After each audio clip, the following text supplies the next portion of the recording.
12 দিন পরই রাজ্যে প্রথম দফা নির্বাচন চলছে প্রচার। এরই মাঝে শাসক থেকে বিরোধী উভয় শিবিরে প্রচারের ব্যানার ছিঁড়ে ফেলার অভিযোগ সামনে আসছে জেলায় জেলায়। গলসি বিধানসভা কেন্দ্রের তৃণমূল প্রার্থী অলোক কুমার মাঝির সমর্থনে লাগানো বেশ কিছু পোস্টার ছিঁড়ে ফেলার অভিযোগ বিজেপির বিরুদ্ধে। তৃণমূলের দাবি, বিরোধীরা এলাকায় যেতে পারবে না বুঝতে পেরে এই কাজ করেছে। যদিও বিজেপির দাবি এই ঘটনা তৃণমূলের গোষ্ঠীদ্বন্দ্বের ফল। অন্যদিকে পশ্চিম মেদিনীপুর জেলার ক্ষীরপাই পুরসভার 8 নম্বর ওয়ার্ডে বিজেপির পতাকা ছিঁড়ে ফেলার অভিযোগ। রাজ্য সড়ক অবরোধ করে বিক্ষোভে সামিল হয় বিজেপি নেতৃত্ব। সকাল 6:30 7টা নাগাদ জানতে পেরেছি। আচ্ছা, তো কালকে এখানে যারা পথদর্শী বা এখানে সামনে একটা বিয়েবাড়ি ছিল, তারা বললেন যে 12টার সময় ওরা নাকি কোনো যাত্রী থেকে ফিরেছিল। তখনও ঠিক ছিল, দেখেছে। তারপরে এটা আনুমানিক 2টো থেকে 2:30 রাতের মধ্যে হয়তো মানে ওনাদের কথা অনুসারে এই জিনিসটা হয়েছে। 3টের পর আবার বিয়েবাড়িতে লোক জেগে গেছে, তখন ওরা দেখেছে যে এটা ছেঁড়া আছে।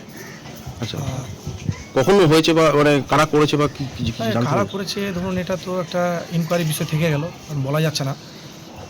নিশ্চয়ই তো যারা দল মানে তৃণমূলের এগেনস্টে আছে বা আমাদের দলের বিরোধী আছে, তারা তৃণমূল কংগ্রেস চন্দ্রকোনা বিধানসভায় ভয় পেয়েছে, আর ওরা গুন্ডা বদমাস দুষ্কৃতীদের দল, তো তাই তাদেরকে দিয়ে রাতের অন্ধকারে পতাকা ছিঁড়াচ্ছে।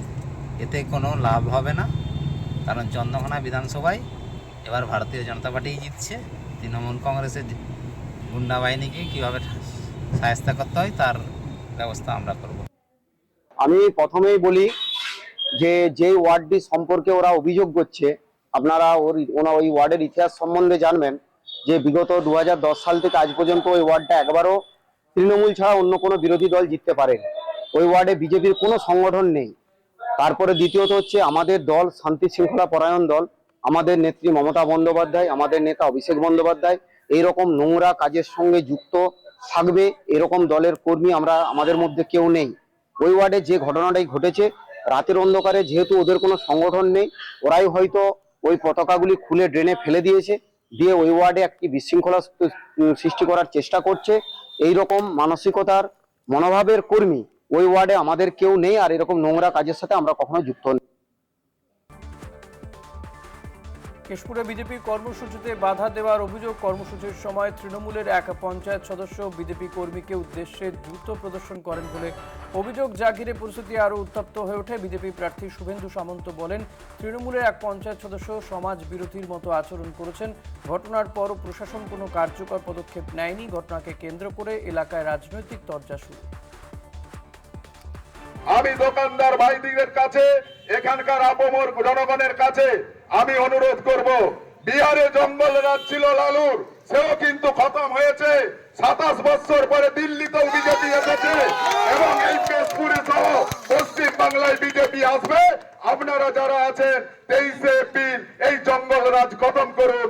আমি এই সকলের কাছে আহ্বান জানাচ্ছি, ভোট মুক্ত ভয় মুক্ত নির্বাচন হবে 4 মে 4 নম্বর 23 এপ্রিল 4 নম্বর বোতাম টিপে পদ্মফুল চিহ্নে আপনাদের ঘরের ছেলে, আপনাদের পরিবারের ছেলে কেশপুরের উন্নয়নের জন্য, কেশপুরের সুশাসনের জন্য, কেশপুরের নিরাপত্তার জন্য সবাই মিলে একবার ভারতীয় জনতা পার্টি এবং আমাকে একবার উন্নয়ন করার সুযোগ দিন।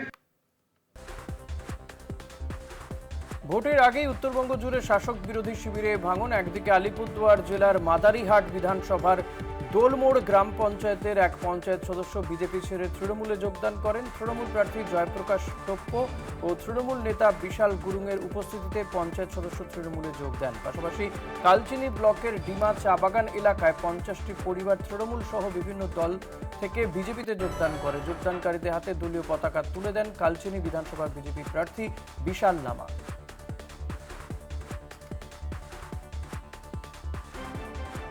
রাজনৈতিক হটস্পট নন্দীগ্রামে ভোট বয়কটের ডাক এলাকাবাসী। কালীচরণপুর গ্রাম পঞ্চায়েত এলাকার 244 নম্বর বুথে দীর্ঘদিন রাস্তা না হওয়ায় ক্ষুব্ধ স্থানীয়রা রীতিমতো এলাকায় পোস্টার ঝুলিয়ে ভোট বয়কটের ডাক দিলেন এলাকার মানুষজন। জানিয়ে শোরগোল এলাকায় শুরু হয়েছে রাজনৈতিক তরজা। বিজেপির দাবি, এই এলাকায় পঞ্চায়েত সমিতির সদস্য তৃণমূলের, এই দায় সম্পূর্ণ তাদের। অপরদিকে তৃণমূলের দাবি 244 নম্বর বুথে জয়ী পঞ্চায়েত সদস্য বিজেপির, এলাকার উন্নয়নের দায় তাদেরকে নিতে হবে। শাসক বিরোধীর অভিযোগ, পাল্টা অভিযোগে সমস্যায় এলাকাবাসী। আমাদের এই দীর্ঘ কয়েক বছর হয়ে গেল এই রাস্তা সবসময় কাদা থাকে।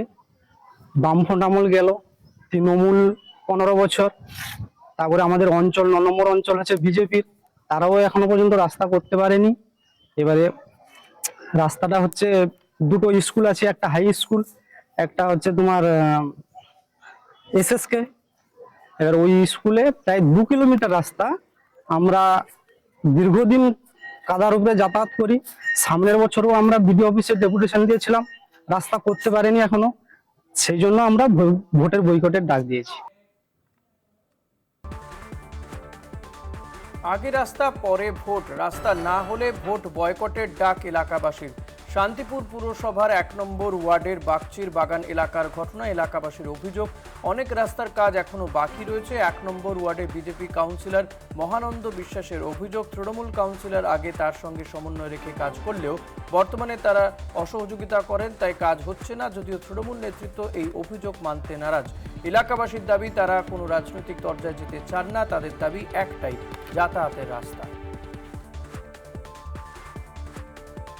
এখন ধর এক এক করে এই যেমন এটা হয়েছে, এই ঘ্যাসটা আমার বাড়ির সামনের লোক ছেলেটা ফেলেছে, ও বলতে চাইছে যে এইখানটায় ঘ্যাসটা যে সবাই মিলে এখানকার লোকজন মিলে ফেলে দিলে পরে যাতায়াত করা যাবে, এইটুকুই দাবি। তো এই রাস্তাটা পাকা হোক, ওই রাস্তাটা পাকা হোক, এটা পাকা হোক, সবই করতে হবে। এই মেন রাস্তাটা এটা হয়েছে মেন আপনাদের, রাস্তাটা এটা হয়েছে, এটাও তো আন্দোলন করে সেই করে আন্দোলন করে দুয়ারের সরকার বাবা জমা দিয়ে দিতে এটাকে করা হয়েছে।